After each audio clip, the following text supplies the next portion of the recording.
नमस्कार, आप देख रहे हैं आज तक। आपके साथ मैं हूं सईद अंसारी। रात के 10 बज चुके हैं आज तक पर। आप देख रहे हैं 10 तक। राजस्थान के मुख्यमंत्री अशोक गहलोत को आज एक सवाल पूछना भारी पड़ गया। मुख्यमंत्री अशोक गहलोत ने शिक्षकों के तबादलों में पैसों के लेन देन का मुद्दा उठाया। बड़ी मासूमियत के साथ टीचर्स से पूछ लिया, सुना है तबादले में कई बार आपको पैसा खिलाना पड़ता है, आप बताइए ऐसा होता है क्या? जवाब सुनकर मुख्यमंत्री अशोक गहलोत हैरान रह गए, अपने शिक्षा मंत्री को घूरने लगे। उसके बाद क्या हुआ, जयपुर से हमारे संवाददाता शरद कुमार की इस एक्सक्लूसिव रिपोर्ट में आप देखिए और भ्रष्टाचार के विरुद्ध जोरदार दस्तक दीजिए। एक सवाल जिसके जवाब ने अशोक गहलोत को दंग कर दिया। जब सुनते हैं ये बात तो पैसे गिराने पड़ते हैं, पता नहीं आप बताओगे कि सही बात है कि मुझे नहीं मालूम है। पैसे देने पड़ते हैं क्या? कमाल है।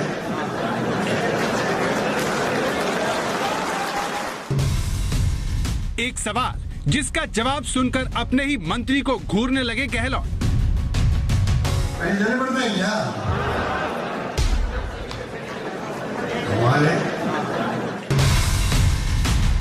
एक सवाल जिसके जवाब ने राजस्थान भ्रष्टाचार की पोल खोल दी। जब सुनते हैं कि ये बात तो पैसे गिराने पड़ते हैं, पता नहीं आप बताओगे कि सही बात है कि मुझे नहीं मालूम है। पैसे देने पड़ते हैं क्या? कमाल है।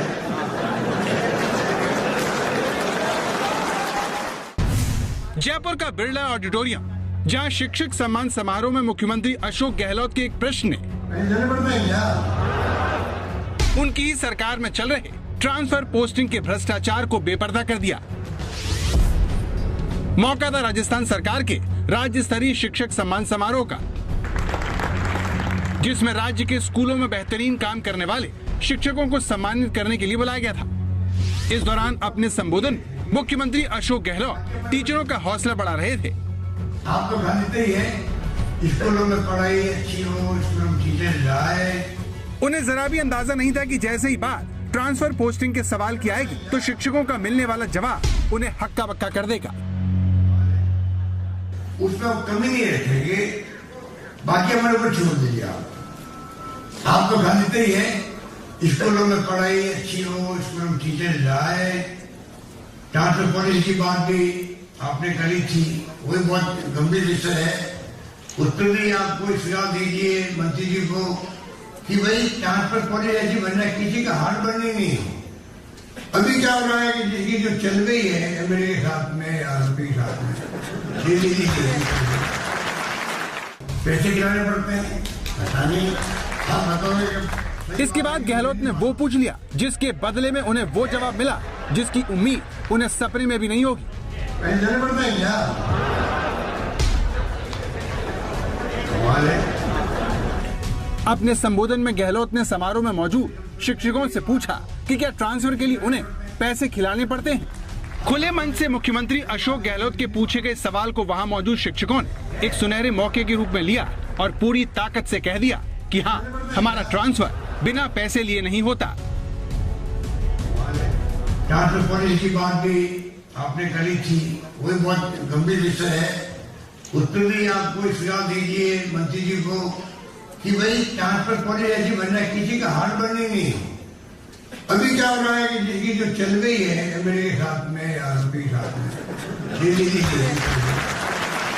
जब सुनते हैं कि ये बात तो पैसे गिराने पड़ते हैं, पता नहीं आप बताओगे कि सही बात है कि मुझे नहीं मालूम है। पैसे देने पड़ते हैं क्या? कमाल है।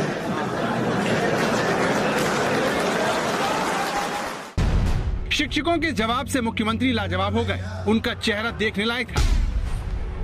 कुछ देर के लिए वो निशब्द हो गए। अपने मंच पर बैठे शिक्षा मंत्री डोटासरा की ओर कुछ देर घूरा और अपनी झेप मिटाते हुए आगे कहा, तो बहुत ही दुर्दैवी बात है कि टीचर पैसे देके ट्रांसफर करवाने के लिए वो लालच रहे तो उसको मैं समझता हूँ कि कोई ऐसी पॉलिसी बन रहा है जिससे कि आपको ये कॉन्फिडेंस में मेरी तो मेरा नंबर तो 2 साल आपको मालूम पड़ जाना चाहिए। मेरी ट्रांसफर होगी तो 2 साल लगेंगे मुझे 3 साल लगेंगे तो 1 साल लगेगा। सबको मालूम रहे ना पैसे चलेंगे और ना एमएलए साहब को आप तंग करोगे। आगे तो आपने देखा कि कैसे मुख्यमंत्री अशोक गहलोत अपनी सरकार में शिक्षकों की ट्रांसफर पोस्टिंग भ्रष्टाचार से मुक्त होने का दावा कर रहे थे, लेकिन राजस्थान के शिक्षकों ने उनकी आंखें खोल दी। इस खुलासे ने मुख्यमंत्री से लेकर राजस्थान के शिक्षा मंत्री गोविंद सिंह डोटासरा को भी हतप्रभ कर दिया। अचानक हुए इस वाक्य के बाद शिक्षा मंत्री गोविंद सिंह डोटासरा मुख्यमंत्री के जाने के बाद पोडियम पर आए और सफाई दी। बात छेड़ी है तो मैं निवेदन करना चाहता हूँ, मेरे शिक्षा मंत्री रहते हुए अगर मेरे यहाँ पर स्टाफ में अगर एक चाय पीने का भी कोई बता दे तो मुझे बता देना। निश्चित रूप से माननीय मुख्यमंत्री जी का जो इशारा था कि कहीं न कहीं जेब कट जाती है, वो मेरे नेतृत्व में, मुख्यमंत्री जी के नेतृत्व में शिक्षकों के ट्रांसफर की नीति लागू करके उसको बिल्कुल खत्म किया जाएगा। शिक्षा मंत्री अपने सफाई में चाहे जो कहें, मुख्यमंत्री चाहे जो दावा करें, लेकिन राजस्थान में भ्रष्टाचार का बोलबाला बढ़ता जा रहा है। इसी को बेनकाब करती एक रिपोर्ट सितंबर महीने में दस्तक कार्यक्रम में हमने दिखाई थी। खाक हो जाता है जनता का सरकारी ईमानदारी पर विश्वास भी, जब पता चले कि राजस्थान में जिन रिश्वतखोरों को एंटी करप्शन ब्यूरो पकड़ता है, उन्हें फिर आरोपों के मुताबिक सरकार ही बचाने लगती है।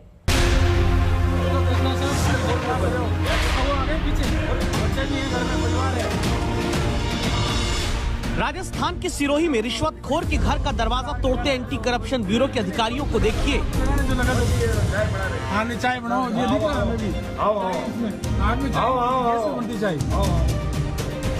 और अपनी घूसखोरी पकड़े जाने के डर से घर के भीतर कुंडी लगाकर रिश्वत के पैसों को आग लगाने वाले भ्रष्टाचारी सरकारी नौकर को भी। वो उधर से गए अंदर। अरे गेट खोल दो तेस्ला साहब। जो तेंदु का पत्ता तोड़ने का ठेका देने के बदले 5 लाख रुपए मांगता था। अपनी इस रिपोर्ट में आज तक ने दिखाया था कि किस तरह से राजस्थान में भ्रष्टाचार निरोधक ब्यूरो भ्रष्टाचारियों को पकड़ने का रिकॉर्ड बना रहा है और राजस्थान भ्रष्टाचारियों का अड्डा बना हुआ है। मगर इसके बावजूद भ्रष्टाचारियों के खिलाफ केस अंजाम तक नहीं पहुंचता है। इसकी बड़ी वजह ट्रांसफर पोस्टिंग में भ्रष्टाचार है। पैसे देकर लगे अफसर राजस्थान को रिश्वत स्थान बना रहे हैं। राजस्थान में इसी साल जनवरी से अगस्त तक 201 केस में 325 भ्रष्टाचारी पकड़े गए। कलेक्टर से लेकर एसपी तक गिरफ्तार हुए और 8 महीने में 1.5 करोड़ की घूसखोरी पकड़ी गई। एक तो एनओसी के नाम से बहुत सारी रिश्वत की मांग की जाती है किसी भी विभाग में। दूसरा, जो कई संगठित रूप से रिश्वत मांगते हैं, जैसे एक मंथली के रूप में और एक कट के रूप में। तीसरा, जो समस्या निराकरण से संबंधित विभाग है, तो लोगों की बड़ी समस्या होती है, उसके निराकरण के लिए वो लंबे समय तक चक्कर लगाते रहते हैं। तो अपने समस्या के समाधान जल्दी कराने के लिए, अपने प्रकरण को जल्दी सलटाने के लिए, अपने प्रकरण की जल्दी समाधान करने के लिए रिश्वत देते हैं लोग। दावा है कि राजस्थान में जन्म और विवाह प्रमाण पत्र बनाने के लिए 600 रुपए की घूस देनी पड़ रही है। शिक्षा विभाग के इंटरव्यू में प्रैक्टिकल में नंबर बढ़ाने के नाम पर 48 लाख की घूस मांगी गई। सबसे ज्यादा घूसखोर 75 पुलिस वाले पकड़े गए। 29 लाख का भ्रष्टाचार इन्होंने अपनी अंटी में दबा लिया था।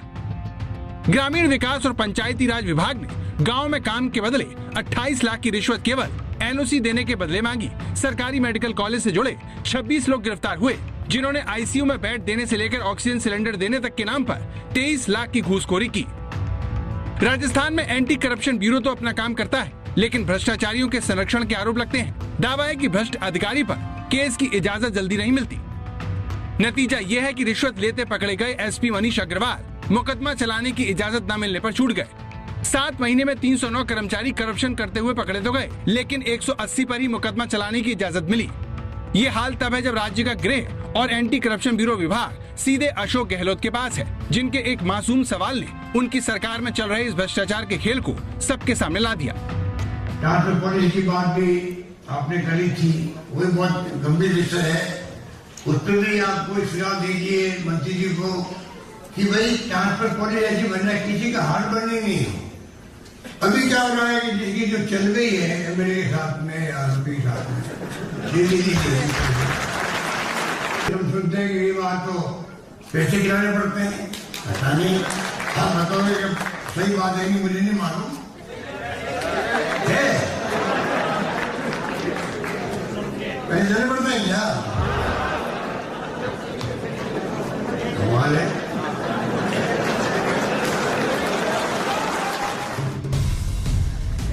तो राजस्थान में नौबत ये आ चुकी है कि मुख्यमंत्री से खुलेआम सार्वजनिक कार्यक्रमों में इसकी शिकायत हो रही है। रिश्वतखोरी की इस बीमारी की सबसे बड़ी वजह ट्रांसफर पोस्टिंग का वो भ्रष्टाचार है जो राजनीतिक संरक्षण की वजह से धड़ल्ले से चल रहा है। भ्रष्टाचारी बेखौफ होकर रिश्वत ले रहे हैं और इसकी कीमत जनता अपनी गाड़ी कमाई से चुका रही है। शरद कुमार, जयपुर, आज तक। चौंकाने वाली बात यह है कि राजस्थान के शिक्षा मंत्री प्रदेश कांग्रेस के अध्यक्ष भी हैं। मतलब यह हुआ कि वो कोई आम मंत्री नहीं हैं। और आइए अब आपको आगे लिए चलते हैं, बात चुनावी फंडे की करते हैं। गुजरात के 5 शहरों में अब खुले में अंडे और मांस नहीं बिकेंगे। म्युनिसिपल कॉर्पोरेशन इसे ऐसे ठेलों से निकलने वाले धुएं को कारण बता रहा है। तो मुख्यमंत्री इसका कारण हाइजीन को बता रहे हैं, लेकिन इस फरमान ने रेहड़ी लगाकर रोज कमाने खाने वालों का हाल बुरा कर दिया।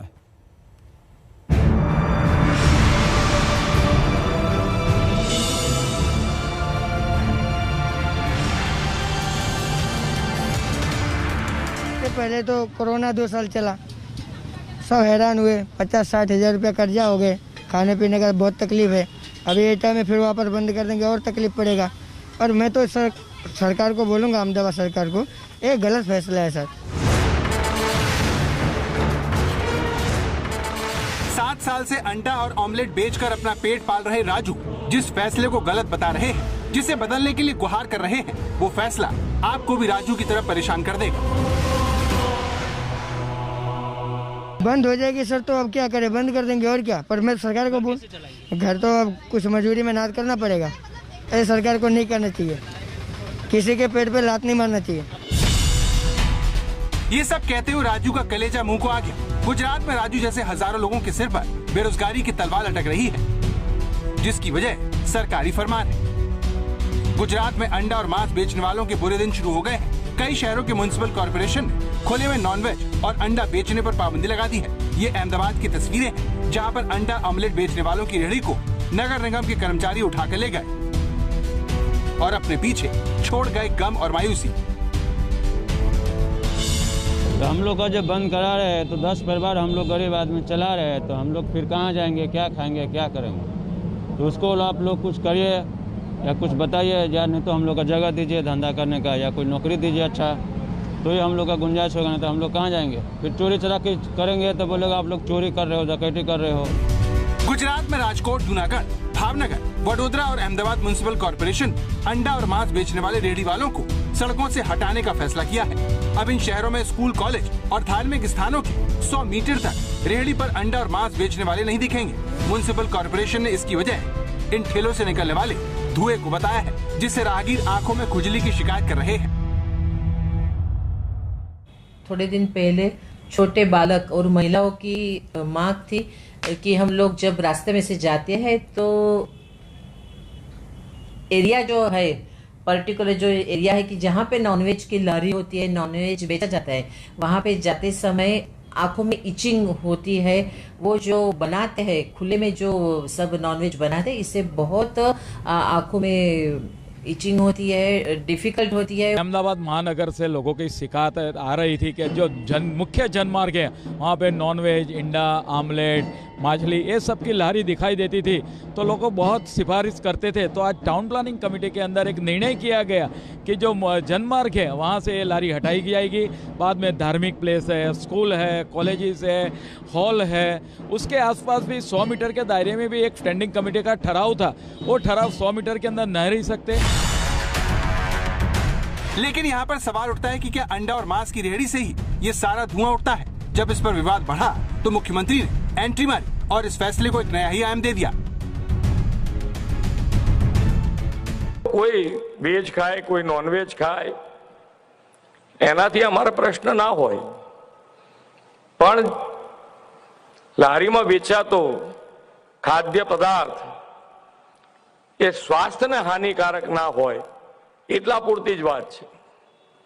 હે ને, ક્યાંક ટ્રાફિકના અડચણ रूप હોય तो मुख्यमंत्री कह रहे हैं कि उन्हें कोई दिक्कत नहीं है. मामला कौन क्या खाता का नहीं है. मुख्यमंत्री के मुताबिक मामला हाइजीन यानी साफ सफाई और पौष्टिक भोजन का है. लेकिन किसी भी म्युनिसिपल कॉर्पोरेशन ने ये बात अपने आदेश में नहीं कही, बल्कि उन्होंने ये फैसला अंडे और मांस की बदबू से होने वाली परेशानी से लिया है. यानी इस फैसले की जड़ में मांसाहार से एतराज है.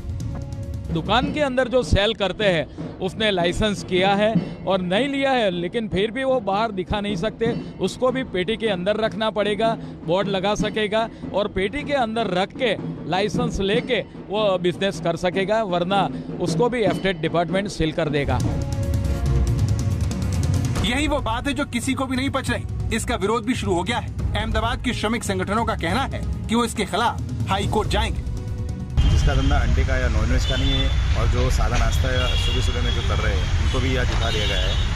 इस तगलगी निर्णय, तानाशाही निर्णय के सामने हम लड़ने जा रहे हैं, हाईकोर्ट में जा रहे हैं. हाईकोर्ट पर हमें पूरा विश्वास है, हाईकोर्ट हमारे लिए कुछ न कुछ सोचेगा. जो लोग रोज का कमा के रोज खा रहे हैं उनके परिवार की परिस्थिति में सरकार को सोचना चाहिए. खान पान एक निजी मामला है. कौन क्या खाएगा और क्या नहीं, इस पर बोलने का हक किसी को भी नहीं होना चाहिए, सरकार को भी नहीं. हमारा संविधान जिस तरह लोगों को शाकाहारी भोजन खाने की इजाजत देता है, उसी तरह मुर्गा और अंडा खाने वालों पर कोई पाबंदी नहीं है. लेकिन ये मामला सिर्फ यहीं तक सीमित नहीं है. मामला रोजगार का है, परिवार के लिए 2 जून की रोटी की जुगाड़ का है. सरकारी आंकड़े ही कहते हैं कि कोरोना महामारी की वजह से देश में अधिकतर खाने पीने की छोटी दुकानें, रेस्तरां हमेशा के लिए बंद हो गए. लोग कर्जों में डूब गए और जब वो जैसे तैसे दोबारा अपनी जिंदगी को पटरी पर लाने में लगे हैं, तो सरकारी फरमान उन्हें डरा रहा है. अब सवाल यह है कि अचानक ऐसा क्या हो गया कि गुजरात के शहरों के म्युनिसिपल कॉर्पोरेशन को अंडे और मांस से परेशान लोगों की चिंता सता रही है. इस सवाल का जवाब हमें अहमदाबाद के छात्र वैभव ने दिया. धुएं से सब लारी में धुएं उड़ता है. ऐसा स्पेसिफिक नहीं कि ऑमलेट और नॉनवेज में ही उड़ता है. अगर आपको प्रॉब्लम है तो आप इसको स्पेसिफिक जगह दे दो बेचने के लिए. और मेरे को लगता है इलेक्शन नज़दीक है, इसलिए ऐसे कर रहे हैं सर मनपा. गुजरात उन राज्यों में शामिल है जहां पर शाकाहारी लोग ज्यादा हैं. अगले साल के आखिर में यहां पर चुनाव है. बीजेपी राज्य की सत्ता में 90 के दशक से काबिज है. 2024 के चुनाव की अहमियत को देखते हुए बीजेपी यहां पर किसी भी तरह का कोई जोखिम नहीं लेना चाहती. इसीलिए इस फैसले के पीछे बीजेपी द्वारा अपने वोट बैंक को खुश करने की कोशिश माना जा रहा है. गोपी घांगर, अहमदाबाद, आज तक. गुजरात से पहले चुनाव उत्तर प्रदेश में है, जिसे जीतने के लिए बीजेपी एक्सप्रेसवे का दांव चल रही है. प्रधानमंत्री नरेंद्र मोदी ने आज पूर्वांचल एक्सप्रेसवे का उद्घाटन किया. 341 किलोमीटर लंबा पूर्वांचल एक्सप्रेसवे पूर्वी और पश्चिमी उत्तर प्रदेश को जोड़ेगा. लेकिन बीजेपी का प्रयास इसके द्वारा पूर्वांचल जीतने का है, लेकिन उसकी चिंता को पूर्वांचल के इतिहास ने बढ़ा दिया है.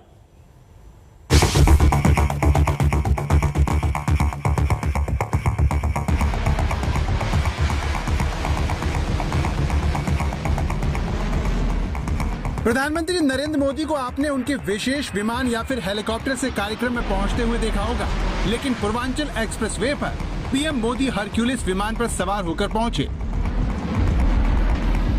इस तरह पीएम ने पूर्वांचल एक्सप्रेसवे की मजबूती और वायुसेना के शौर्य का परिचय करवाया और बीजेपी की उम्मीदों वाले एक्सप्रेसवे का उद्घाटन किया. जब 3 साल पहले मैंने पूर्वांचल एक्सप्रेसवे का शिलान्यास किया था, तो ये नहीं सोचा था कि एक दिन उसी एक्सप्रेसवे पर विमान से मैं खुद उतरूंगा. पूर्वांचल में बाजी मारने के लिए योगी सरकार ने इस एक्सप्रेसवे को महज 36 महीने में तैयार करके अपना सबसे बड़ा दांव चला है, जिसके बहाने प्रधानमंत्री ने विपक्ष पर जोरदार हमला किया. पूर्वांचल को लेकर बीजेपी की अपनी बेचैनी है, जिसकी वजह यूपी के इस इलाके का राजनीतिक इतिहास है. साल 2007 में यहाँ पर मायावती की पार्टी ने सबसे ज्यादा 85 सीट जीतकर सरकार बनाई थी. साल 2012 में समाजवादी पार्टी ने पूर्वांचल से 102 सीट जीतकर अखिलेश यादव के मुख्यमंत्री बनने का रास्ता साफ किया था. लेकिन साल 2017 में यहाँ पर कमल खिला और बीजेपी ने 115 सीट जीतकर सबको चौंका दिया। यानी पूर्वांचल ने पिछले 3 चुनावों में दोबारा किसी को अपने यहाँ नहीं जिताया। यहाँ का ये वोटिंग पैटर्न बीजेपी की चुनौती बढ़ा रहा है तो विपक्ष का हौसला। बीजेपी की तरफ पूर्वांचल अखिलेश यादव के लिए बहुत अहम है, इसीलिए समाजवादी पार्टी कार्यकर्ता सुबह ही इस एक्सप्रेसवे पर पहुंचे और उन्होंने फूल बरसाकर इसका उद्घाटन कर श्रेय लेने की कोशिश की। इस पर अखिलेश यादव ने ट्वीट कर लिखा, फीता आया लखनऊ से, नई दिल्ली से आई कैंची, सपा के काम का श्रेय लेने को मची है खिंचम खिंचाए। अखिलेश की विजय रथ यात्रा को भी पीएम मोदी के कार्यक्रम की वजह से कल तक के लिए टाल दिया गया था, मगर कल अखिलेश यादव गाजीपुर से लखनऊ तक इसी एक्सप्रेसवे के जरिए रथ यात्रा निकालने जा रहे हैं। आधा अधूरा पूर्वांचल एक्सप्रेसवे का उद्घाटन हो रहा है और जो काम समाजवादी पार्टी 4.5 साल पहले कर चुकी, उसी काम को आज सरकार कर रही है। इनके पास कोई नया काम भी नहीं है दिखाने को जनता के लिए। तो अखिलेश जी जो है वो अब छोटे बच्चे नहीं रह गए हैं, मुख्यमंत्री पूर्व में रहे हैं। अब उनको एक तो जो कहते हैं ना कहावत, खिसियानी बिल्ली खंबा नोचे, वो नहीं करना चाहिए। और दूसरे अब छोटे बच्चे नहीं हैं कि वो बात बात पे रोने लगें। आप भी काम करते तो आज आपका ये हाल नहीं होता। स्वागत एक बार फिर से आपका दस्तक में, आपके साथ मैं हूं सईद अंसारी। और दस्तक में अब बात पाकिस्तान के प्रधानमंत्री इमरान खान की, जिसकी उल्टी गिनती पीएम के तौर पर शुरू हो गई है। पाकिस्तानी मीडिया रिपोर्ट्स की बात माने तो इमरान के जाने की तारीख तय हो चुकी है। इमरान खान के पास सिर्फ 1 सप्ताह से भी कम का समय है। न सेना इमरान के साथ है, न ही पाकिस्तान की जनता। तो ऐसे में प्रश्न ये कि क्या पाकिस्तान में एक बार फिर से तख्ता पलट होने वाला है? क्या पाकिस्तान को नया प्रधानमंत्री मिलने वाला है, या फिर पाकिस्तान में एक बार फिर से किसी तानाशाह का शासन होगा?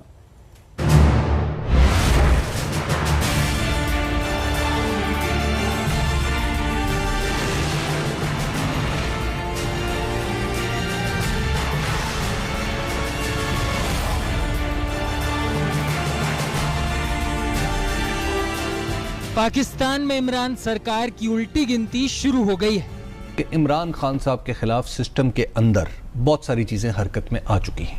ये इत्तेहादियों का शोर शराबा एक्चुअली उसी के तनाजुर में है। इमरान के तख्ता पलट की तारीख तय हो गई है।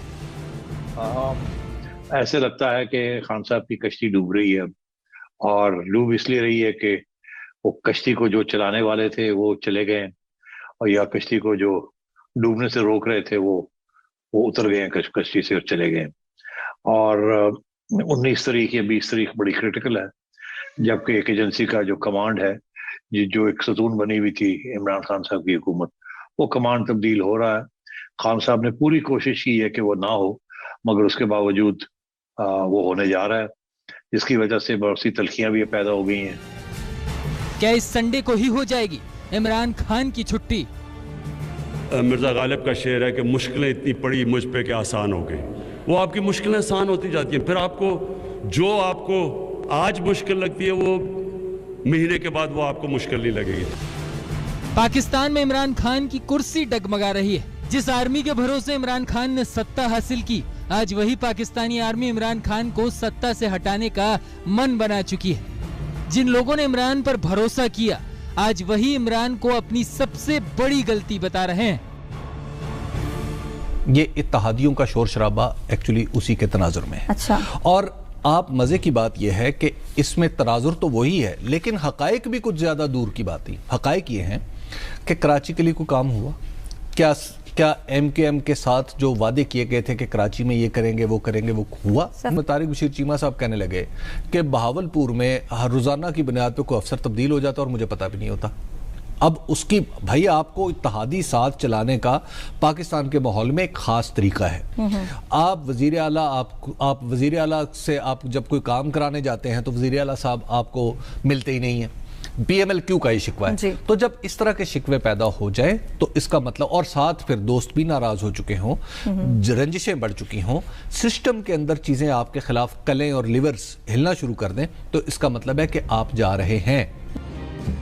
इमरान की विदाई की बात करने वाला कोई और नहीं बल्कि पाकिस्तान के पूर्व राष्ट्रपति आसिफ अली जरदारी हैं, जिन्होंने बता दिया कि पाकिस्तान में हवा इमरान के खिलाफ चल रही है। पाकिस्तानी मीडिया में भी इमरान खान के जाने की चर्चा तेज हो गई है। पहले जिस तरीके से आइन की धज्जियां उड़ाई गई और एक इलेक्टेड मैंडेटेड प्राइम मिनिस्टर की छुट्टी कराई गई और उसके बाद एक सिलेक्टेड प्राइम मिनिस्टर इकट्ठा किया गया, तो अब वो दिन आ गया है कि जिन लोगों ने ये सब कुछ इकट्ठा किया था उनके लिए उन्हें उसे कहते हैं सेकंड थॉट्स हो रही हैं। और मैं ये कह रहा था कि वो सेकंड थॉट्स जो हैं वो अब पक्की हो गई हैं और कहीं ना कहीं फैसले हो चुके हैं कि अब खान साहब को जाना है। अब ये अभी फैसला नहीं हुआ कि आना किसको है, मगर ये फैसला हो गया है कि उनको जाना है। अब सवाल खड़ा होता है कि आखिर पाकिस्तान में ऐसा क्या हो गया कि पाकिस्तान में इमरान की गद्दी का काउंटडाउन शुरू हो गया।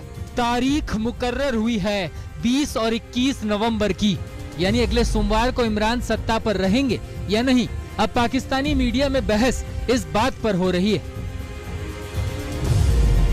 पीटीआई के जो सिटिंग मिनिस्टर्स हैं वो यहाँ पे फोन कर रहे हैं, टाइम मांग रहे हैं कि हमने मिलना है आपसे। मैं आपके जो बड़े इंपॉर्टेंट लोग हैं इस वक्त तो पार्टी के अंदर 3-4 जो लोग बड़े हैं वो प्राइम मिनिस्टर की सीट के लिए जदोजहद कर रहे हैं, तो ये मामला बड़ी तेजी से अब आगे जा रहे हैं। नवंबर दिसंबर एक बड़ा क्रूशियल महीना है और इस पे काफी हद तक बैकग्राउंड चीजें जो है चले मेरे साथ ही रहिएगा। दरअसल जिस पाकिस्तानी आर्मी ने बड़ी उम्मीदों के साथ इमरान को सत्ता पर बैठाया था, आज वही आर्मी इमरान के खिलाफ है। इमरान हर मोर्चे पर नाकाम रहे तो पाकिस्तानी सेना प्रमुख जनरल कमर जावेद बाजवा और इमरान खान के बीच दूरियां भी बढ़ती रही। इसके बाद इमरान की आखिरी उम्मीद आईएसआई चीफ फैज हमीद थे, लेकिन उनकी विदाई से इमरान खान को गहरा झटका लगा है। अब पाकिस्तानी राजनीतिक एक्सपर्ट्स इस बात पर चर्चा कर रहे हैं कि यही आईएसआई चीफ का पद इमरान की विदाई की वजह बन सकता है और पाकिस्तान को एक और तख्तापलट की आग में झोंक सकता है। पाकिस्तान को चलाने वाले ये दोनों नेता खुफिया एजेंसी आईएसआई के महानिदेशक की नियुक्ति को लेकर भिड़े हुए हैं। दरअसल इमरान खान आईएसआई चीफ फैज हमीद के कार्यकाल को बढ़ाना चाहते थे, लेकिन बाजवा अपने करीबी लेफ्टिनेंट जनरल नदीम अहमद अंजुम को ही ये कमान सौंपना चाहते थे। बाजवा के दबाव में इमरान को हामी भरनी पड़ी, जिसके बाद 20 नवंबर को नदीम अहमद अंजुम अपना कार्यभार संभालेंगे, जहां से इमरान खान की मुश्किलें बढ़ सकती है, क्योंकि आर्मी चीफ और आईएसआई चीफ दोनों अब करीबी होंगे जो इमरान की मुश्किलें बढ़ा सकते हैं। दरअसल फैज हमीद की वकालत के पीछे भी इमरान की कोशिश अपनी गद्दी बचाने की थी, लेकिन इस मोर्चे पर भी वो पूरी तरह से नाकाम रहे। फैज हमीद ही वो शख्स था जिसने 2018 के चुनाव में इमरान खान की पार्टी को जीत दिलाने में मदद की थी। इतना ही नहीं, पड़ोसी देश अफगानिस्तान में तालिबान की सत्ता में वापसी के पीछे भी फैज हमीद का ही दिमाग था। पाकिस्तानी राजनीतिक एक्सपर्ट्स की माने तो इमरान खान चाहते थे कि फैज हमीद 2022 में बाजवा के रिटायर्ड होने के बाद पाकिस्तानी सेना की कमान संभाले। इमरान खान को उम्मीद थी कि फैज हमीद 2023 के चुनाव में इमरान खान को फिर एक बार सत्ता में लाने में बड़ी भूमिका निभाएंगे, लेकिन नदीम अहमद अंजुम का आईएसआई चीफ बनना इमरान खान के लिए किसी झटके से कम नहीं है। तो अब सूरत हाल वैसी होने जा रही है।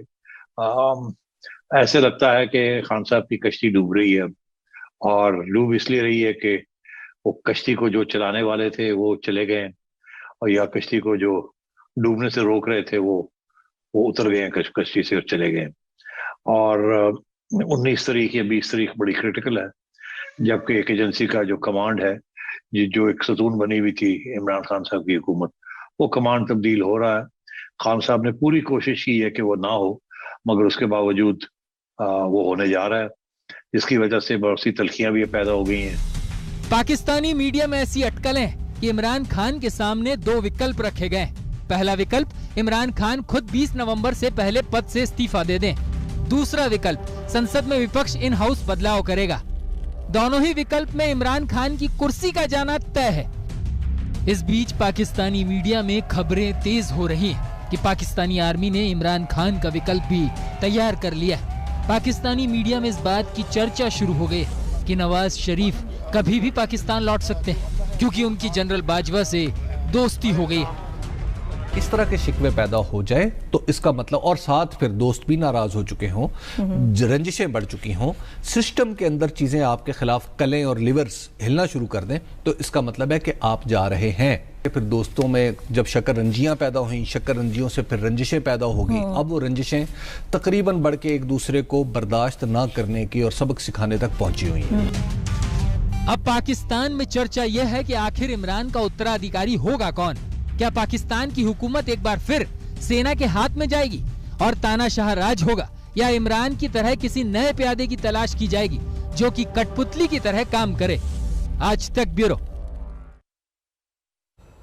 इमरान पाकिस्तान में चौतरफा घिरे हुए हैं। हर मोर्चे पर इमरान प्रधानमंत्री के तौर पर बुरी तरह से फेल हो रहे हैं। विदेश नीति हो, आतंकवाद पर लगाम लगाना हो, पाकिस्तान के अंदरूनी मुद्दे हो, इमरान सरकार का जहाज अब धीरे धीरे डूब रहा है और उनका हर एक दर्द एक एक करके जहाज से बाहर निकल रहा है।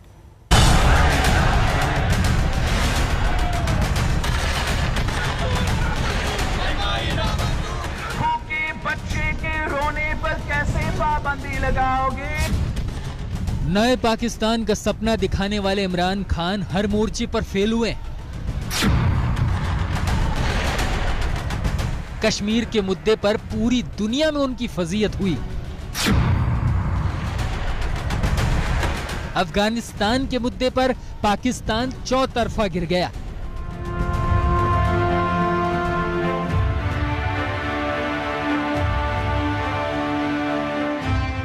महंगाई, बेरोजगारी, गरीबी ने इमरान को आवाम का दुश्मन बना दिया। ऐसे में अब इमरान खान की उल्टी गिनती शुरू हुई तो उसके चाहने वालों ने भी दूरियां बनाना शुरू कर दिया। इमरान खान के खिलाफ जनता के गुस्से के बाद माहौल पाकिस्तानी आर्मी के खिलाफ बन रहा है। ऐसे में पाकिस्तानी आर्मी का भी इमरान खान से मोह भंग हो गया है। जनता के गुस्से के बीच विपक्ष इमरान को लगातार पाकिस्तानी आर्मी के हाथों की कठपुतली बता रहा है। इमरान के पीएम बनने पर सवाल खड़े होते रहे, जिन्हें इलेक्टेड नहीं सिलेक्टेड पीएम बताया जाता है। आज अगर अवाम उन चंद अफराद या उन चंद किरदारों की बात करती है तो क्यों करती है? आज उन पर जब तनकीद होती है तो क्यों होती है? क्योंकि जब आपका अपना लाया हुआ सिलेक्टेड लोगों को अपने मुंह से ये कहता है कि फिक्र ना करें, मेरे अलावा एस्टैब्लिशमेंट के पास कोई चॉइस नहीं है, तो वो तो अपने मुंह से लोगों को बता रहे हैं कि मुझे लाने वाली आवाम नहीं है, मुझे लाने वाले तुम हो। पाकिस्तान डेमोक्रेटिक मूवमेंट की ओर से सेना की बढ़ती आलोचना से इमरान खान घबराए हुए हैं। यही वजह कि पाकिस्तानी सेना भी अब इमरान खान से पीछा छुड़ाने की कोशिश कर रही है। विपक्षी पाकिस्तानी सेना के अधिकारियों पर इमरान सरकार में अवैध तरीके से पैसा कमाने का आरोप लगाता रहा है और सेना और इमरान खान की सांठगांठ की पोल खोलता रहा है। हमने तो अयूबी आमरीत का मुकाबला किया, हमने जिया की आमरीत का मुकाबला किया, हमने बखोरा सर्टिफाइड गद्दार मुशर्रफ का आमरीत का मुकाबला किया। तुम तो कठपुतली हो, सिलेक्टेड हो। हम आपका मुकाबला आसानी से करेंगे। एक और पाकिस्तानी सेना के साथ इमरान खान के संबंध पूरी तरह से बिगड़ गए, तो वहीं दूसरी ओर पाकिस्तानी सरकार ने कट्टर इस्लामिक संगठनों के आगे घुटने टेक दिए। अफगानिस्तान में तख्ता पलट के बाद पाकिस्तानी आतंकी संगठनों को नई ताकत मिली है, जो इमरान के लिए ना निगले जा रहा है और ना ही उगले जा रहा है। दुनिया के सामने पाकिस्तान की पोल खुली तो भीख में मिलने वाला फंड भी रुकने लगा, जिसका आतंकी संगठन इस्तेमाल करते थे। ऐसे में संगठन भी अब इमरान खान की सरकार के खिलाफ होने लगे। इमरान सरकार की सरकार अब पाकिस्तान में डूबता जहाज होती जा रही है। ऐसे में सरकार के सहयोगी दल भी एक एक करके इमरान खान का साथ छोड़ रहे हैं। पीएमएल-क्यू ने इमरान खान की पार्टी से अलग होने का फैसला किया है। पाकिस्तान मुस्लिम लीग कायद के सांसदों ने कहा है कि प्रधानमंत्री इमरान सरकार के साथ साझेदारी जारी रखना मुश्किल हो गया है। पीएमएल-क्यू केंद्र और पंजाब में पीटीआई की एक प्रमुख सहयोगी रही है और उसने अगले आम चुनाव में अपना अगला अभियान शुरू करने का फैसला किया है। सूत्रों की माने तो आने वाले कुछ हफ्तों में इमरान खान के एक दो और सहयोगी दल छोड़ सकते हैं साथ। पाकिस्तान में महंगाई भी एक बड़ा मुद्दा रहा है। बेरोजगारी और आर्थिक संकट से जूझ रहे पाकिस्तान की जनता पर महंगाई का बोझ बढ़ता जा रहा है, जिसके साथ ही आवाम का गुस्सा भी इमरान खान के खिलाफ सड़कों पर नजर आ रहा है। पाकिस्तान में पेट्रोल डीजल के रेट बढ़े, सब्जियां महंगी हो गई, फिर चीनी की बढ़ती कीमतों ने खाने की मिठास कम कर दी और अब दूध की बारी है। पाकिस्तान की जनता त्राहिमाम कर रही है और इमरान को जमकर कोस रही है। जनता के इसी गुस्से को विपक्ष बुनाने में लगा हुआ है और इमरान खान के साथ साथ उसका साथ देने वाली पाकिस्तानी आर्मी के खिलाफ भी मोर्चा खोल रखा है। इमरान खान के साथ ना ही पाकिस्तान की आवाम है और ना ही सेना, और पाकिस्तान में सत्ता पर काबिज रहने के लिए इन दोनों में से एक चीज का होना बहुत जरूरी है, और इमरान ने दोनों का भरोसा खो दिया है। अब वक्त सत्ता खोने का आ चुका है। वक्त पाकिस्तान में तख्ता पलट का आ चुका है। आज तक ब्यूरो। छोटा सा ब्रेक, आप देखते रहिए आज तक। आज तक बेमिसाल 20 साल, पावर्ड बाय ईबिक्स कैश, हर खुशी के लिए काफी है। बड़ी खबर इस वक्त आ रही है। फिल्म अभिनेत्री कंगना रनौत ने एक और विवादित बयान दिया है। कंगना ने इस बार महात्मा गांधी पर यह बयान दिया।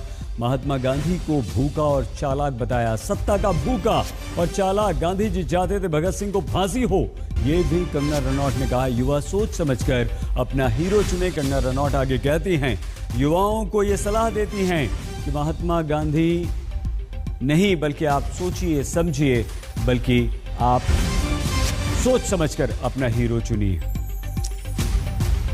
बहुत छोटा सा ब्रेक, आप देखते रहिए आज तक। आज तक बेमिसाल।